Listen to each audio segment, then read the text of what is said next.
Hello, friends. Hope all of you are doing great. So far, we've covered a lot on consideration, and today is our last discussion on the topic consideration. Let's just quickly see whatever we've learned so far. We saw that consideration is the price of a promise. Okay. Then we saw that consideration should be mutual. It means that it should be given or provided both by the offerer and the offeree. Then we also saw that consideration should not be illegal, immoral, or opposed to public policy. And we saw examples of each of these categories.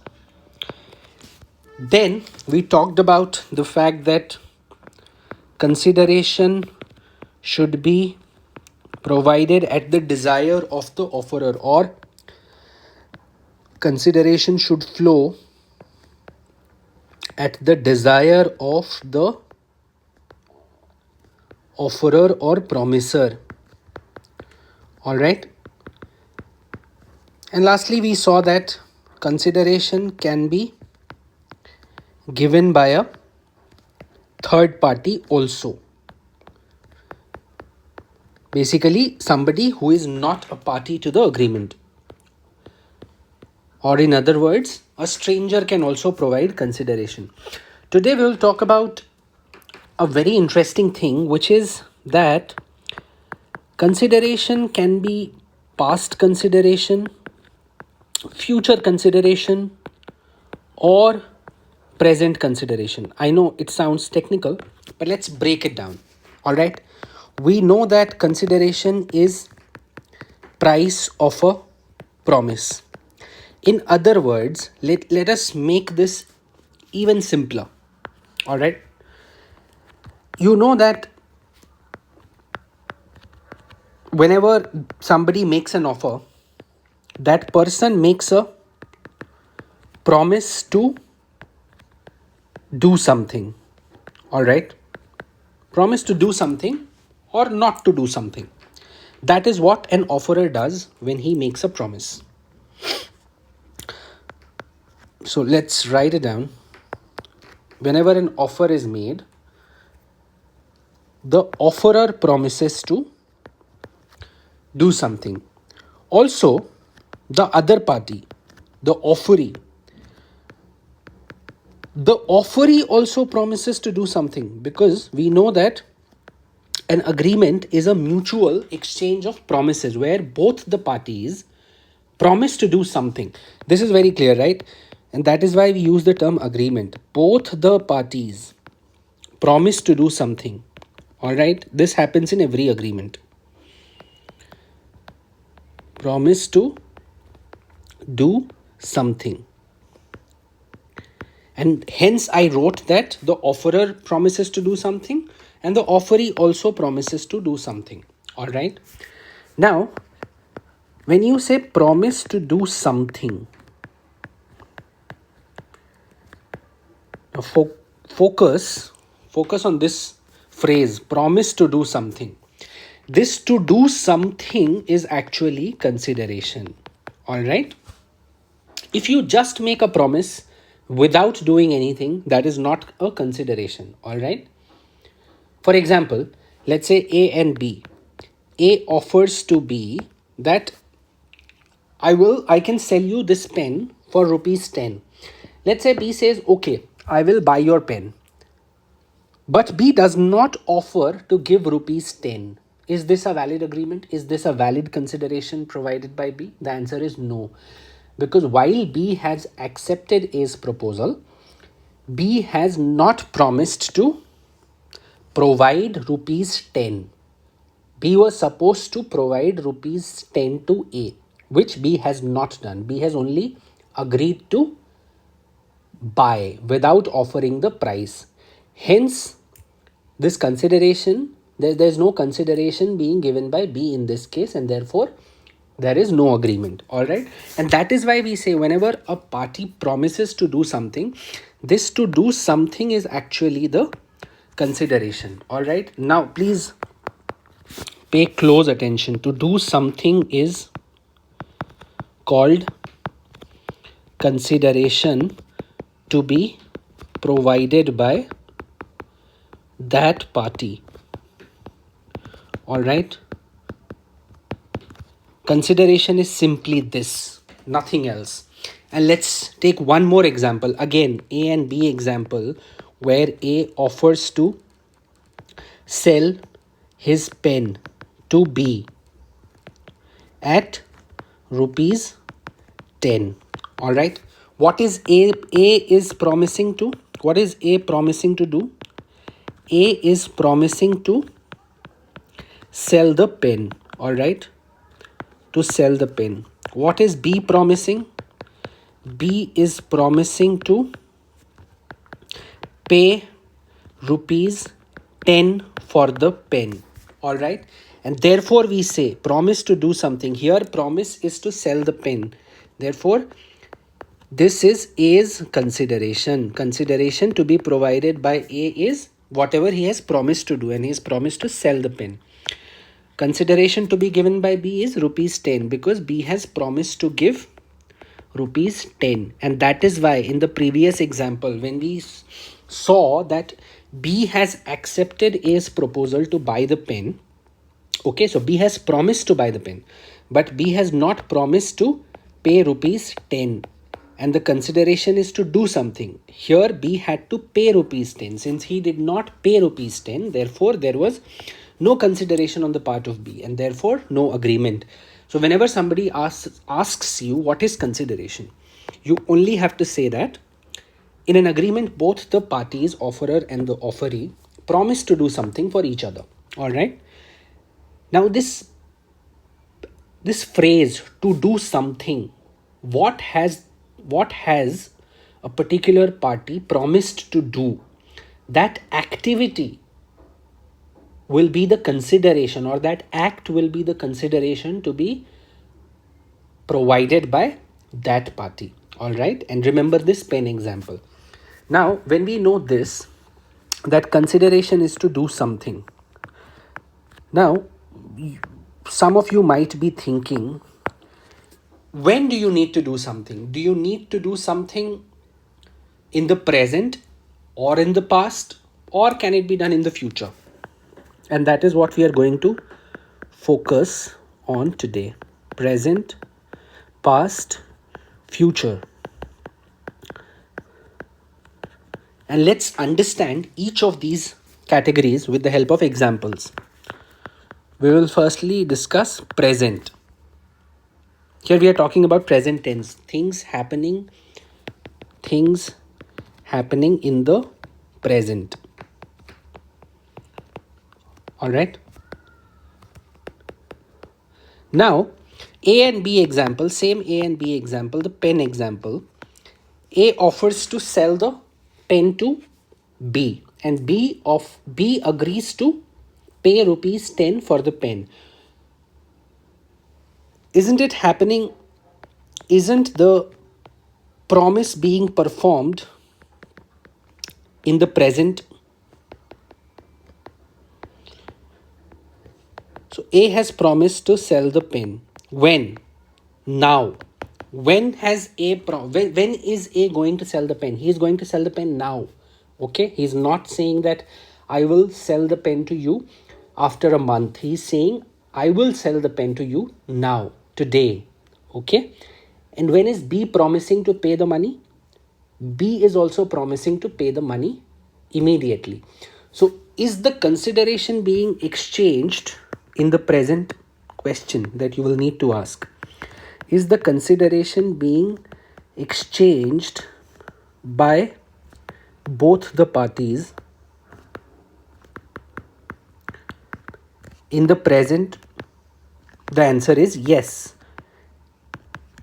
Hence, it is an example of present consideration, which means that consideration is being exchanged in the moment. Okay, whenever somebody asks you what is the meaning of present consideration, you have to say that consideration is being exchanged in by both the parties in the present or now. Okay, now let's see what is the meaning of future consideration. Past is the most complicated one among these three, so we will discuss past consideration at the last. Now let's say I teach you for CLAT today, okay, and you like my teaching. So and my teaching, let's say, helps you clear CLAT exam. So after you have cleared your CLAT exam, you go to NLS Bangalore, then you approach me after a year when you have cracked CLAT, and then you tell me that if you teach me, or let's make it simpler. The example that I was going to give you was slightly complicated. Let's make it simpler. Okay, or let's write you and I. All right, so you like my teaching, all right, and therefore you offer me that, you make an offer to me, and the offer is that when you go to law school, then if I teach you after you have gone to law school, you will pay me 50,000 rupees per month. So your offer is, you make an offer to me. What is the offer? To teach you when you go to the law school. You want me to teach you the subjects that are taught at law school. In return,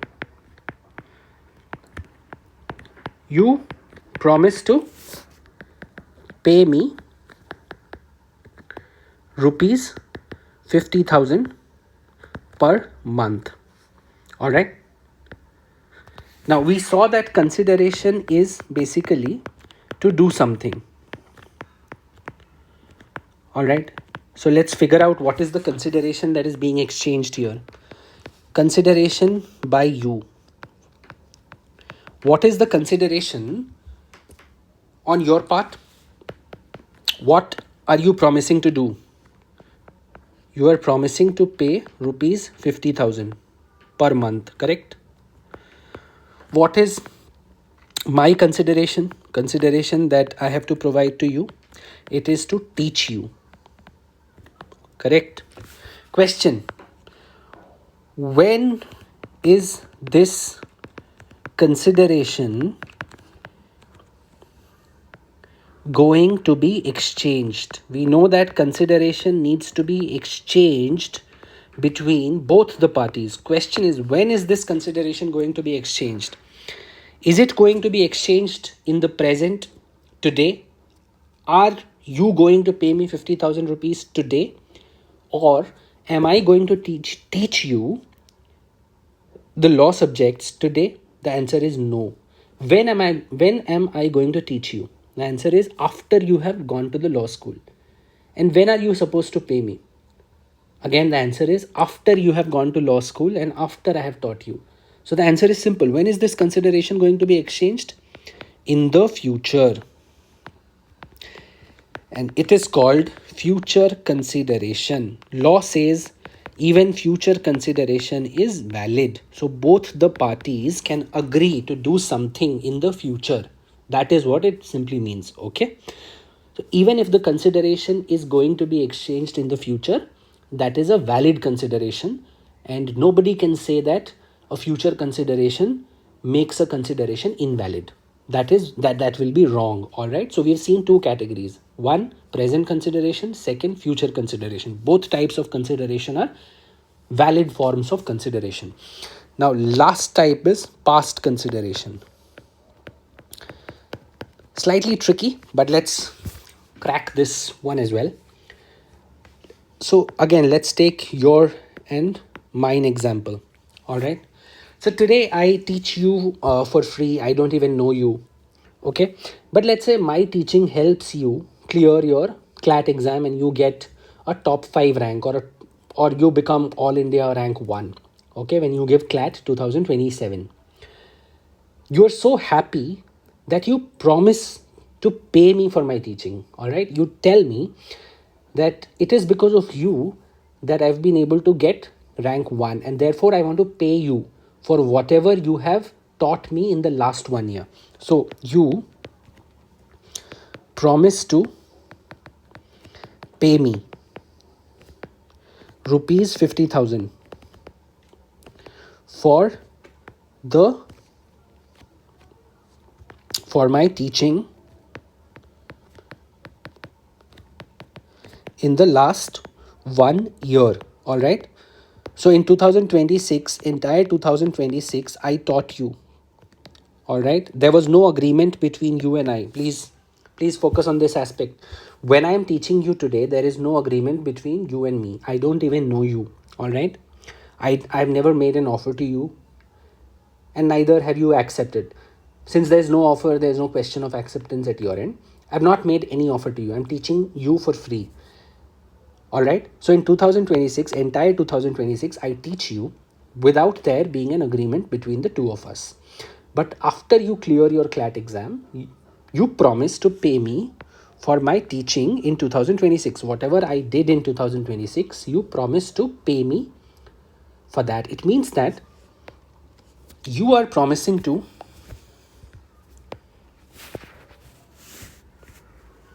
one second, hold on. You are promising to pay me for a past act. It means that this act was done in the past. What is the act? What is the act? Act is teaching. I taught you in the past. And for that, you are promising to pay me now. Okay? Now we know that agreement. Now we know that agreement, in an agreement, both sides make mutual promises to each other. This past consideration scenario is slightly unique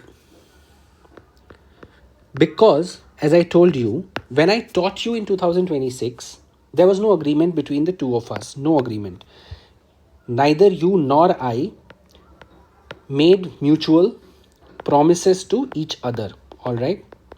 In an agreement, both sides have to make mutual promises to each other, which is not something that we did in 2026.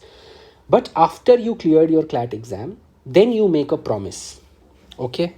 So let's write this down as well. After you clear CLAT, then you make a promise to do what?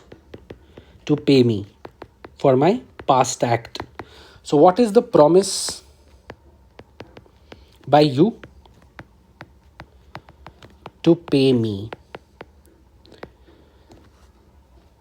All right? And that is why past consideration is a unique scenario, because the moment you make this promise to me for an act that was done in the past, a valid agreement arises. So what I'm trying to say is, the moment you make a promise to do something for my past act, a valid agreement arises. Note this. All right. And when I say valid agreement arises, it means that both you and I have to provide consideration to each other. Okay. It means that both you and I have to provide consideration, because in every agreement you need consideration. All right. And consideration needs to be mutual. So what is the consideration by you? It is to pay me. And what is the consideration by me? It is teaching. Now answer yourself. When is the consideration being exchanged? Is it happening in the present, in the future, or in the past? To make this simple, focus on this one. When did I teach you? The consideration that I am supposed to provide. When did I provide the consideration? The answer is in the past. So in this case, consideration was provided in the past. I already taught you, and after that you made a promise to me. And law says even past consideration is valid consideration. Or in other words, anything that was done in the past, okay, but for which a promise is made at a later point of time, the act that was done in the past will be considered a valid consideration. All right. I would like you to think about more examples of past consideration, because this is where people get confused. Because in past consideration scenarios, you would notice that an agreement is not made in the past when the act is being done. All right. Let's think of one more scenario. Let's say I bring a box of chocolates for you. All right. There's no agreement between the two of us. I bring a box of chocolates to you and I keep it in your house. After that, you promise to pay me ₹100 for the box of chocolates.